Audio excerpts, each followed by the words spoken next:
भोलेनाथ। आज आप श्रवण करेंगे माता पार्वती और भोलेनाथ की बहुत ही सुंदर कथा। यह कथा है भाग्यहीन ब्राह्मण की कथा।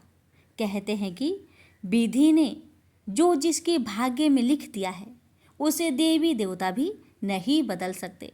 कथा बहुत सुंदर है, पूरा अवश्य सुनिएगा और दूसरे शिव भक्तों के पास भी शेयर कीजिएगा और कमेंट बॉक्स में हर हर महादेव अवश्य लिखेगा।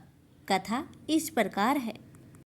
किसी गांव में एक निर्धन ब्राह्मण अपनी पत्नी और पुत्र के साथ रहता था।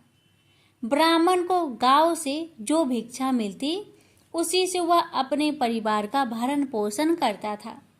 एक दिन ब्राह्मणी अपने पति से बोली, मुझे अपनी कोई चिंता नहीं है स्वामी, मैं आपके साथ भूखी प्यासी रहकर भी अपना जीवन व्यतीत कर सकती हूँ, लेकिन मुझे अपने बेटे की भूख प्यास नहीं देखी जाती।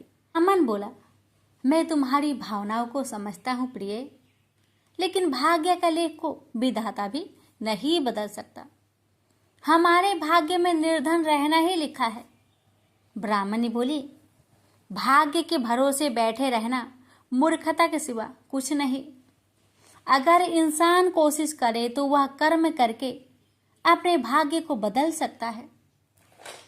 आप कहीं परदेश में जाए, मुझे विश्वास है कि आप वहां अच्छी आय करेंगे और हमारा भाग्य बदल जाएगा।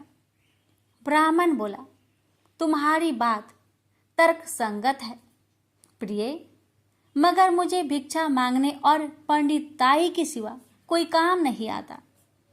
ब्राह्मणी बोली, हमारे गांव में आपकी पंडिताई की कोई कद्र नहीं करता है। किसी दूसरे गांव या नगर में आपकी पंडिताई चल निकले तो हमारे बुरे दिन फिर जाए। अपनी पत्नी की सलाह मानकर ब्राह्मण दूसरे नगर में पहुंच गया। उसका दुर्भाग्य उस पर घात लगाए बैठा था। नगर में उसे कोई टके शेर पूछने वाला भी नहीं मिला। हालातों को देखते हुए वह सोचने लगा कि इस नगर से उसका गांव ही अच्छा है। नगरवासी तो पूरे नास्तिक है, उसे भिक्षा तक भी देने को तैयार नहीं है। यह सोचकर वह थक हार कर अपने गांव लौट आया और पहले की भांति पंडिताई करके और भिक्षा मांगकर अपना गुजारा करने लगा। एक दिन वह भिक्षा मांगकर लौट रहा था, तभी उधर से भगवान शिव माता पार्वती के साथ गुजरे। उस निर्धन ब्राह्मण की हालत देखकर माता पार्वती ने ब्राह्मण की तरफ संकेत करते हुए भगवान शिव से कहा, आप उस ब्राह्मण को देख रहे हैं स्वामी? शिव बोले, हाँ, वह बहुत निर्धन है और दुखी भी है। पार्वती बोली, आप उसके दुख का निवारण करें नाथ। एक तो ब्राह्मण, दूसरे दरिद्र, मुझसे उसका दुख देखा नहीं जाता।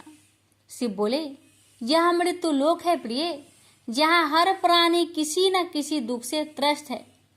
सब अपने अपने कर्मों का फल भोग रहे हैं। तुम किस किस का दुख दूर कराओगी? पार्वती बोली, आपको उस निर्धन ब्राह्मण को धनवान बनाना होगा स्वामी।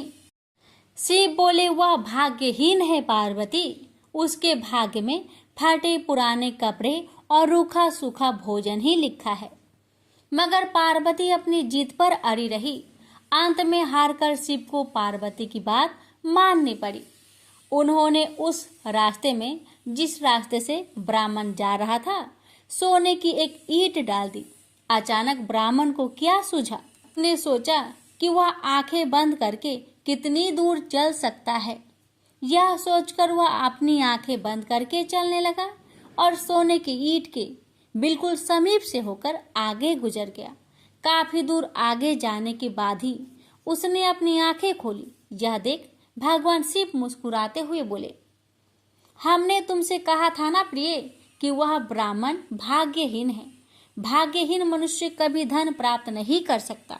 फिर भगवान शिव पार्वती के साथ कैलाश पर्वत लौट गए, लेकिन वहां पहुंचने के बाद भी पार्वती उस निर्धन ब्राह्मण के बारे में सोचने लगी। वह किसी न किसी तरह उस ब्राह्मण को देखना चाहती थी।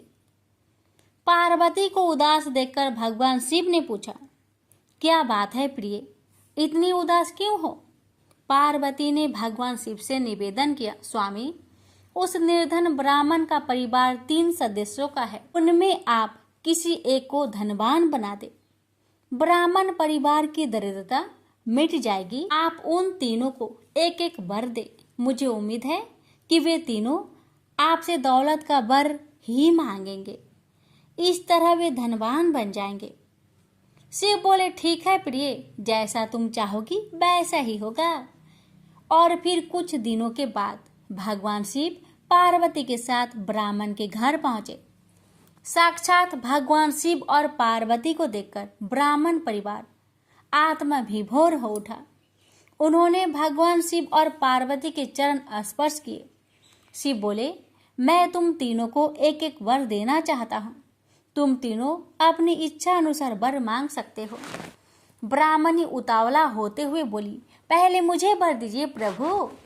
भगवान शिव ने कहा, मांगो, क्या चाहती हो। काफी सोचने समझने के बाद ब्राह्मणी बोली, भगवान, मुझे दुनिया की सबसे अधिक खूबसूरत और जवान औरत बना दीजिए। मरते दम तक मेरी जवानी और सुंदरता कायम रहे। भगवान शिव ने मुस्कुराकर कहा, तथास्तु। अगले ही पल बूढ़ी ब्राह्मणी एक जवान और खूबसूरत युवती के रूप में बदल गई।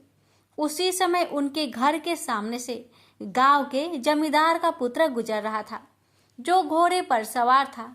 उसने खूबसूरत ब्राह्मणी को देखा तो उस पर मुग्ध हो उठा।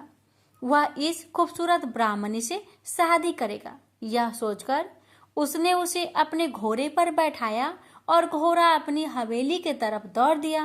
वह देख ब्राह्मण अपनी छाती पीटते हुए विलाप करने लगा, हाय मेरी पत्नी, रो मत ब्राह्मण श्रेष्ठ, तुम भी मुझसे कोई वर मांग लो, जो मांगोगे तुम्हें मिलेगा। भगवान शिव सांत्वना देते हुए बोले, मेरी पत्नी को वापस बुला लीजिए प्रभु, मुझे इसके सिवा कुछ भी नहीं चाहिए। ब्राह्मण ने निवेदन करते हुए कहा। भगवान शिव बोले, तथास्तु। देखते ही देखते ब्राह्मणी वहां खड़ी थी। अपने पत्नी को अपने सामने देखकर ब्राह्मण राहत की सांस ली। भगवान शिव ने ब्राह्मण पुत्र से कहा, तुम क्या वर मांगते हो बेटा। ब्राह्मण पुत्र ने काफी सोचने समझने के बाद कहा, भगवान, मुझे कुछ नहीं चाहिए, लेकिन आप मेरी माँ को पहले जैसी बूढ़ी बना दीजिए। तथास्तु। भगवान शिव ने कहा, और अगले ही पल ब्राह्मणी पहले के समान बूढ़ी हो गई। ब्राह्मण परिवार की मूर्खता पर पार्वती ने अपना माथा पीटा। सोचने लगी कि तीनों ही वास्तव में ही भाग्यहीन हैं। विधि ने उनके भाग्य में जो लिख दिया है उसे देवी देवता भी नहीं बदल सकते। प्रेम से बोलिए हर हर महादेव।